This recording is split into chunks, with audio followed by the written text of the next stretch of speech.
Usually ऐसा लगता है कि आप बहुत स्ट्रॉन्ग हो, because and I am a very strong person. मेरे फ्रेंड्स पूछ रहे थे your parents don't love you, why you being sent to hostel, but he was so strong and I am so glad he is my husband and father to Ashrika. Side अपने बच्चों को शायद दिखाना चाहिए जो मैंने नहीं दिखाया था, एटलीस्ट उतने में मैं उसकी प्रेजेंस तो फील कर सकती हूँ। I can't express in words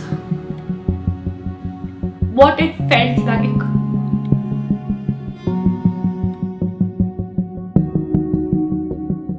Hey darlings, welcome back to my channel. For all those who are new here, I'm Aparna Shah, and for all those who've been connected with me, thank you so much for showering so much love and helping us stay motivated. So this vlog is actually about Aku, who is my daughter. For new viewers, she has gone to hostel because इतने सारे messages आए हमें, DM में आए, then a lot of comments on YouTube कि why have you sent her, how are you guys coping up। बहुत लोगों को ये पूछना था कि वो भी अपने बच्चों को हॉस्टल भेजने का सोच रहे हैं, so they wanted to know a lot of stuff. So I thought कि it's a very personal journey for me and मैं ये एक सेंटेंस में कमेंट के रिप्लाई में या DM के रिप्लाई में नहीं कर सकती. So I thought let me tell you all my personal journey, Jatin's personal journey, so that if in any way anybody is planning to send their kids, उनके पास positives भी होने चाहिए, because हमने कोई ऐसे negative के साथ नहीं भेजा है कि हमारा बच्चा बहुत बिगड़ा हुआ है या we don't have time for her इसलिए हमने भेजा है, जो एक common notion हो गया है आजकल कि आपने अपने बच्चे को भेज दिया, आपके पास टाइम नहीं था क्या, आपका काम बहुत ज़्यादा है, या was she not being able to get handled by you. None of this. She is a wonderful child. I am so blessed to have her, but there are other reasons जो normally बहुत लोगों को जो खुद hostel नहीं गए उन्हें पता नहीं होता है. So this is just my point of view about hostel, about Ashrika, about how we took it. So let's start with the video. So basically मुझे हमेशा से पता था, even before I planned having a kid, कि जब मेरा बच्चा आएगा I will send that बच्चा to the hostel. ये मैं बहुत clear थी, because हम हॉस्टल गए, like me, my sister, my brother, Jatin side of the family, हम सब बच्चे हॉस्टल के ही हैं, हम सब हॉस्टल प्रोडक्ट्स हैं बेसिकली. सो हमें पता है कि हॉस्टल में जो चीज़ें आप सीख सकते हो, जिस तरीके से आप प्रिपेयर होते हो, वो आप कितने भी स्ट्रिक्ट पेरेंट्स हो जाओ, कितने भी आप ग्राउंड रूल्स रख लो, you can not provide that at home. Now Ashrika के लिए मुझे वो लाइफ चाहिए थी जो मैंने अपने हॉस्टल में जी है, जो मैंने अपने चैलेंजेस को ओवरकम करना सीखा है, because my father and mother had kept us very protected. हम बहुत ज़्यादा ओवर प्रोटेक्टेड फैमिली से हैं. सो जो भी चैलेंजेस आए वो ऑब्वियसली माई पेरेंट्स का अपब्रिंगिंग तो था ही, बट इक्वली उसके साथ it was because I went to my hostel, because there was no other way कि मैं जितनी चीजें मेरे संग हुई हैं, losing my father, getting divorced when my child was small, my whatever I went through, my husband, everything बहुत difficult होता अगर मैंने ये लाइफ लेसन्स नहीं सीखे होते हॉस्टल से. तो now a lot of people say कि हॉस्टल में आप क्या ही सीख लोगे, आप धीरे धीरे सब सीख ही जाते हो. मैं आपको एक बहुत छोटा सा कंपैरिजन देती हूँ. हम घर पे भी बच्चे को रख के होम स्कूलिंग करा सकते हैं, बट जो हम होम स्कूलिंग कराएंगे वो सिर्फ बुकिश नॉलेज होगी. जो चीज़ें बच्चे स्कूल में सीखते हैं, interaction, then you know losing, winning, getting happy जब कोई और आपका विन करता है और आपने फिर भी लूज किया, ये सब चीज़ें हैं जो बहुत बेसिक मैं बोल रही हूँ, जो स्कूल में लोग सीखते हैं. दैट्स वाई हम बच्चों को होम स्कूलिंग नहीं करा के स्कूल भेजते हैं. Now hostel is one step ahead of that school also, because वहाँ पे आपको स्कूल वाला कंफर्ट नहीं होता है कि अच्छा चलो 5 घंटे में मेरे संग जो भी हो रहा है, I have the comfort of home, I have the comfort of going back and making sure कि मेरे पेरेंट्स आके इन चीज़ों को हैंडल कर लें. बिकॉज हॉस्टल में एक तो आपके पास कंफर्ट नहीं होता है, बिकॉज हॉस्टल इज हमारे टाइम से बहुत ज़्यादा आप कंफर्टेबल हो गया है, but at the end of the day वो घर नहीं है, वहाँ पे आपके लोग नहीं है, आपकी खुद की पर्सनल स्पेस नहीं है. You have to make a rapport with everybody. There are so many challenges as a child. Ashrika is just 11 right now. So many challenges as a child जो आप देखते हो, जो आप सीखते हो अपने आप. और बहुत बार ऐसा होता है कि आप अपने पेरेंट्स को भी नहीं बताते हो, बिकॉज आपको लगता है कि let me try and handle it, मैं भी मम्मा से दूर हूँ, मम्मा को बुरा लगेगा. ये सब चीज़ें मुझे इसलिए पता है बिकॉज मैं खुद हॉस्टल जा चुकी हूँ. There have been times that I have felt so terrible, I didn't know how to handle, but सिर्फ एक थॉट कि अगर मैं मम्मा पापा को बता दूंगी तो वो और परेशान हो जाएंगे, वो इतनी दूर है. I tried handling it by my self, और उसके चलते मैंने बहुत ज़्यादा चीज़ें हैंडल करनी सीखी घर से ज़्यादा, स्कूल में, हॉस्टल में. So that was one of the reasons that I have sent Ashrika to hostel, because I needed the best. And honestly, ये तो हो गया practical side. Emotional side, 90% of the people who have gone to hostel, and I have so many friends, I think मेरे अगर 100 दोस्त हैं उसमें से 90 लोगों ने hostel में ही पढ़ाई कर रखी है. I do not know anybody जो ये बोलता है that I have had the worst time in hostel. सब यही बोलते हैं आज भी अगर कुछ हो जाए that we can go back to some life, previous part of our life, everybody wants to go back to hostel. So it's such a beautiful thing. जो आप एक्चुअली 12th के बाद वाला जो कॉलेज हॉस्टल होता है जहाँ पे बहुत फ्रीडम होती है, आप बड़े हो चुके होते हो, वो लाइफ आपको नहीं मिल सकती जो जब आप 6th 7th में जाते हो. Like Jatin kept telling me कि 8th 9th से भेज देते हैं थोड़ी और बड़ी हो जाए, but I know for a fact कि 5th 6th में जो बच्चे जाते हैं उनकी जो लाइफ जिस तरीके से ऑल्टरकेट हो जाती है वो 9th 11th में जाने वाले बच्चों की नहीं होती है. 5th 6th स्टैंडर्ड में ना बच्चे ऐसे क्ले होते हैं जो गीली मिट्टी होती है, they are like that, so it's very easy to mould them. By 9th 11th बच्चे बड़े हो चुके होते हैं, they have their own set of perception, their own set of things they are comfortable with, not comfortable with. So I think it's just the right age to send the kids by 5th or 6th standard. So ये जो मैंने आपको पूरा बताया that I was very sure my child is going to go to the hostel. I was so sure कि जब मेरी और जतिन की शादी हो रही थी, one of the main things that I had told him was that dude, I am very sure कि बच्चा हॉस्टल जाएगा, इस पे कोई conversation नहीं होने वाली है, there's not going to be any discussion. Though Jatin's family, touchwood, has been very understanding. मतलब ऐसा मुझे कुछ लगता नहीं है कि मुझे उनसे पूछना है, मुझे सिर्फ बताना होता है because they are always okay with everything. But I still needed to make sure, so I was very sure about this, and because of that I think the journey became very easy for me कि मुझे जतिन को नहीं पटाना है, मुझे in-laws को नहीं पटाना है, मुझे किसी से मतलब I just had to tell them आपको हॉस्टल जा रही है. So that was how I started the whole point of Aku going to hostel. I made sure that it was accepted before I got Ashrika to this family. Now the second thing, आप लोगों ने वो vlog देखा होगा जहाँ हम Aku को exam के लिए लेके गए थे. I howled my heart out because उस टाइम भी मतलब यूजुअली ऐसा लगता है कि आप बहुत स्ट्रॉन्ग हो, because and I am a very strong person emotionally, but when it comes to your child आप बहुत ज़्यादा जल्दी जिटरी हो जाते हो. सो उस टाइम हम एग्जाम के लिए लेके गए, शी क्लियर्ड हर एग्जाम, इतनी एक्साइटमेंट थी I can't tell you. But the day the letter acceptance letter came, like पहले तो हमने सबको फोन किया, my school friends, my college friends, our family, everybody was like, जहां हम जा रहे थे वहां पे आकू सिंह के लिए केक्स कट रहे थे, they were giving a balloon party, मतलब it was crazy that yes she is going to hostel. But ये सब हुआ उसके बाद when I reached back home. ये न्यूज हमें बॉम्बे में मिली थी. When I reached back home, I don't know what happened, मेरा सिर इतनी पूरी तरीके से दुखना शुरू हुआ. लाइक आई फेल्ट कि कोई अंदर से मुझे ऐसे थंप थंप थंप मार रहा है, एंड सडनली मुझे समझ ही नहीं आया कि क्या हुआ. And then suddenly I went and lied down. At night I called my mother and I cried.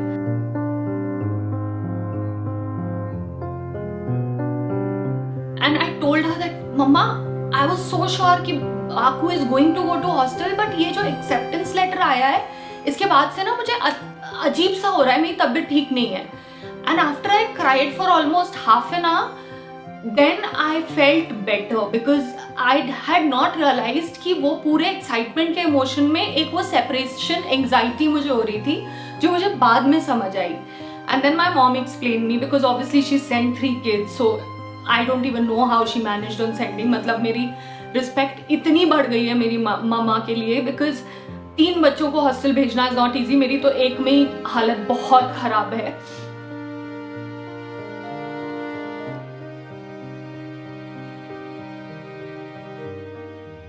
So now anyways, all this happened. उसके बाद फिर आकू का लिस्ट आया, we started shopping for her list, and पूरी वो excitement हम build करने की कोशिश कर रहे थे. 3-4 महीने से हमने कैलेंडर बना रखा था जहाँ पे हम काटते थे कि आकू ना only these many days are left for you to go to hostel. And Jatin and I made sure कि हमने इतनी एक्साइटमेंट क्रिएट कर रखी है उसके लिए कि उसको एक भी बार ऐसा ना लगे कि shit I am going to a bad place.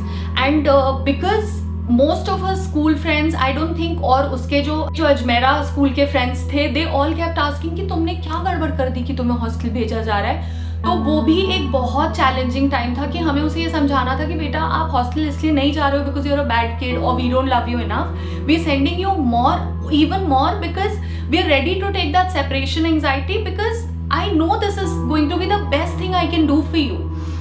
So वो एक बहुत बड़ा challenging part था मेरे लिए for my life. And she kept telling me कि मम्मा आज मेरी friend बोल रही थी कि तुमने कुछ बदमाशी कर दी. She kept telling me कि मम्मा आज मेरे friends पूछ रहे थे your parents don't love you, why are you being sent to hostel? So anyways we got through all of that. Ashrika thankfully is a very mature child, so she saw the vision that we were trying to explain to her.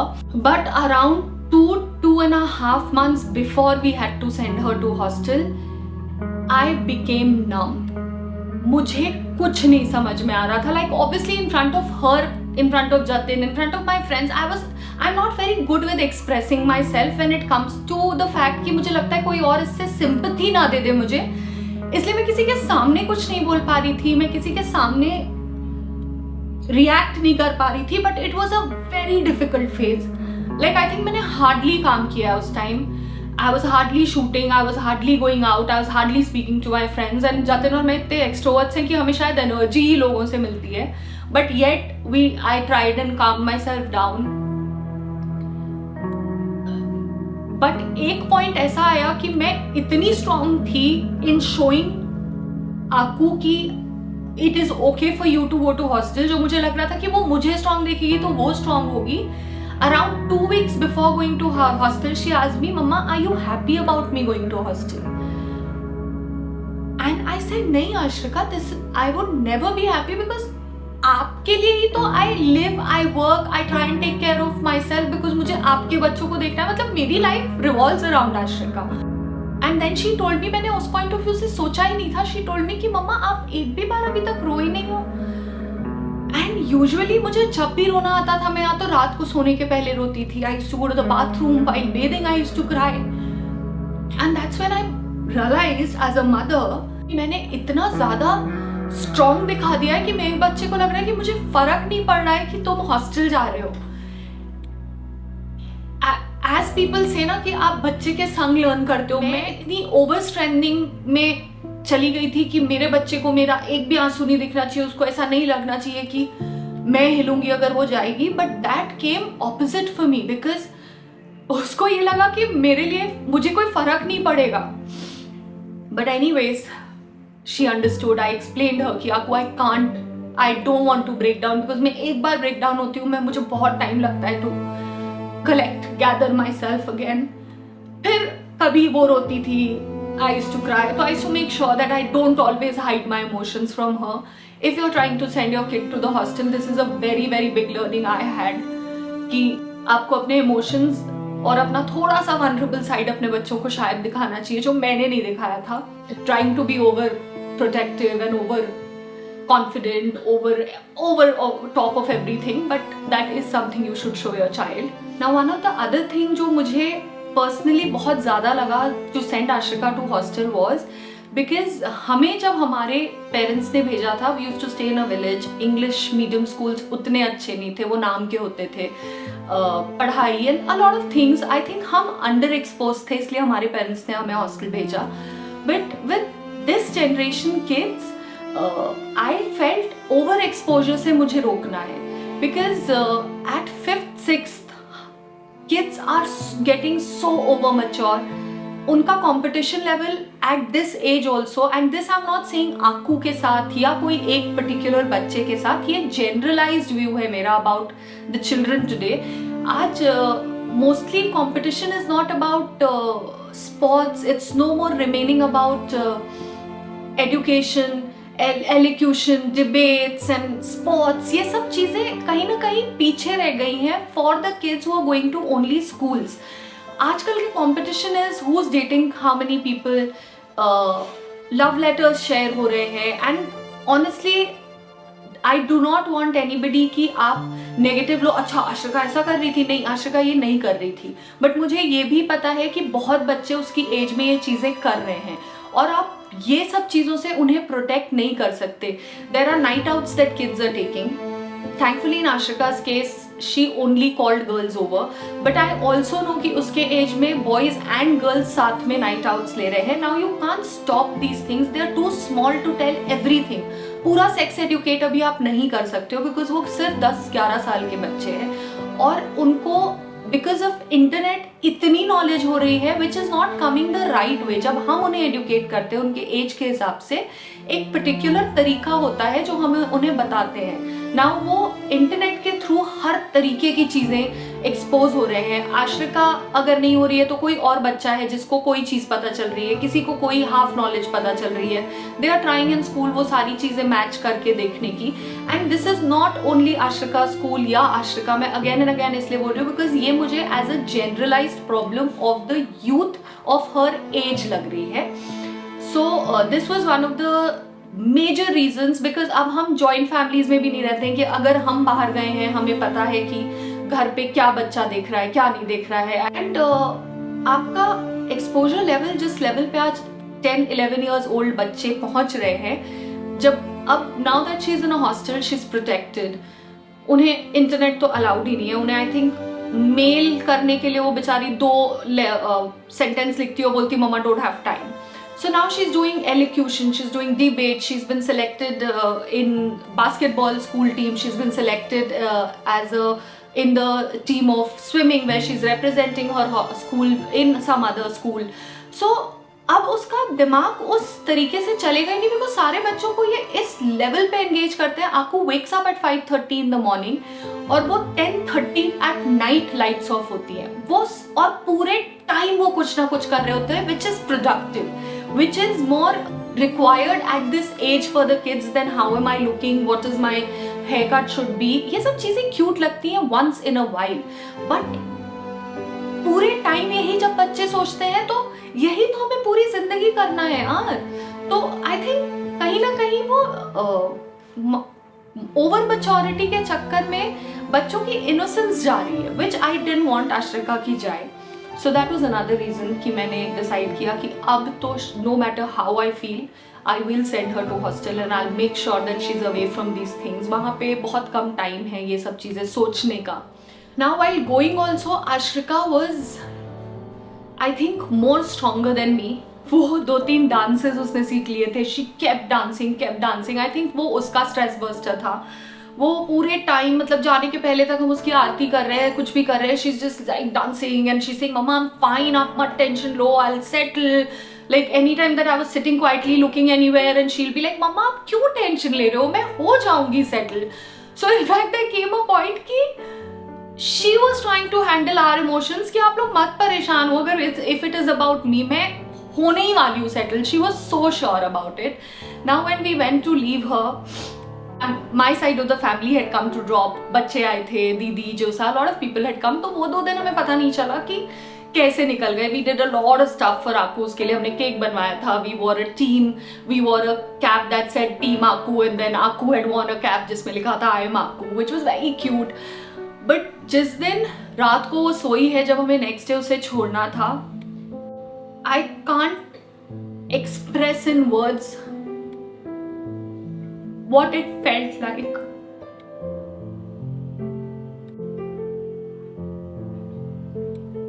Because उस दिन मुझे ऐसा लग रहा था कि कल मेरी कोई सर्जरी है और मेरी कोई बॉडी पार्ट को हटाने वाले हैं. Because I knew it. जब हम 5th स्टैंडर्ड में गए हैं उसके बाद से आज तक मैं अपने मॉम के संग I have not state for more than 2 months. Because आप 5th to 12th का हॉस्टल में रहते हो, फिर उसके बाद कॉलेज में अगर आप वापस सेम सिटी में नहीं आते हो तो आप बाहर ही पढ़ते हो. Then you get your job, then you go get married. So this was the last time हम 2 महीने से ज्यादा अपने बच्चे के संग रहने वाले थे. It was so difficult. I think I didn't sleep through the night. I just kept looking at her. Morning she woke up with a good dance and everything. मतलब वो बहुत excited थी. I don't know honestly वो excited थी or she's as good as me in not showing her emotions. But she went without crying, which was huge. उसके आँख में आंसू आ रहा था. She was controlling it. I could see it. But उसका वो last hug, oh God, the moment I hugged her and she went, मुझे ऐसा लग रहा था कि मेरे बॉडी से, मेरे चेस्ट से किसी ने पूरे क्लोथ्स निकालनी है. And I kept trying to keep my, my hand like this कि मुझे वहाँ warm feel हो. I kept trying to keep the teddy bears that she had कि मुझे शायद warm feel हो, but that feeling has gone. I think till the time she doesn't come back, मुझे अभी भी no matter मैं कितना heavy cushion रख के मैंने देख लिया है, it's just gone. I feel like somebody's taken a layer of my chest off me. I'm hoping once she comes back I feel better, but that feeling honestly is the worst feeling in the world. But because thankfully मैं hostel से पढ़ी हुई हूँ, I know कि ये initial feeling के बाद उसकी life ज़्यादा अच्छी हो जाएगी. हम तो यही हैं, हम बिना आपको के ही रहने वाले हैं, but उसकी life is going to become amazing. Her entire life will get better because of this place. So I knew that I had to be sure. My sister stood through so strongly for me. मतलब वो इतनी ज़्यादा lame है in picking up her phone कि जिस दिन हमें ऐसा लगता है कि कोई अच्छा काम करने जा रहे हैं, आज दीदी को फोन कर लो, उसने उठा लिया तो मतलब वो काम अच्छा हो जाएगा. 25 दिन में आप एक बार उसको 10 बार फोन करोगे तो वो आपसे आपका एक बार फोन उठाएगी. My God, I can't tell you. She picked up my call every second that I called her. Every bloody second. और मैंने बहुत कॉल्स किए हैं उसको. I called my best friend Sumi. And उस टाइम जब मैं बाहर आई ना, मुझे ऐसा लग रहा था कि I just want to keep talking about Ashika because at least उतने में मैं उसकी presence तो feel कर सकती हूँ.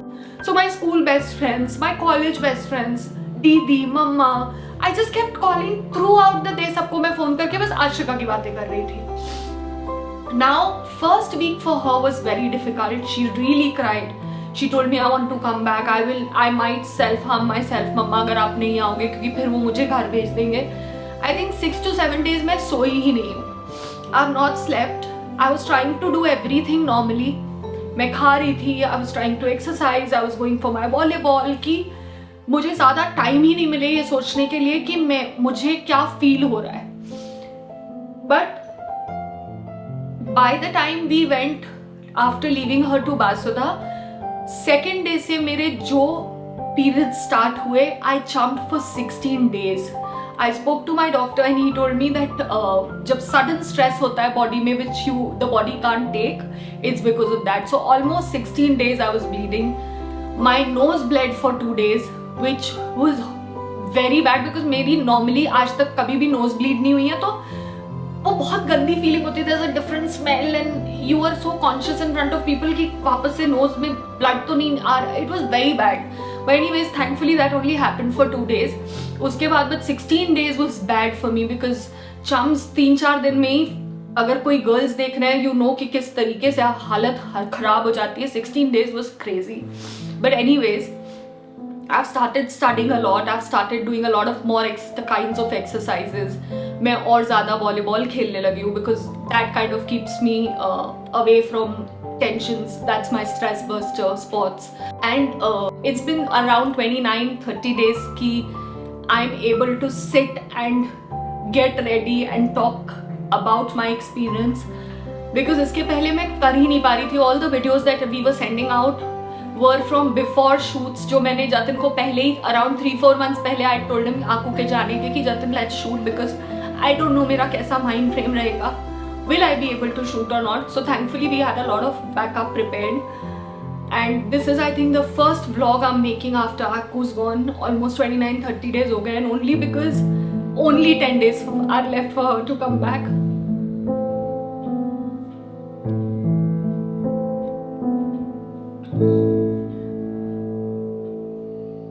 Jatin's update I would give you all.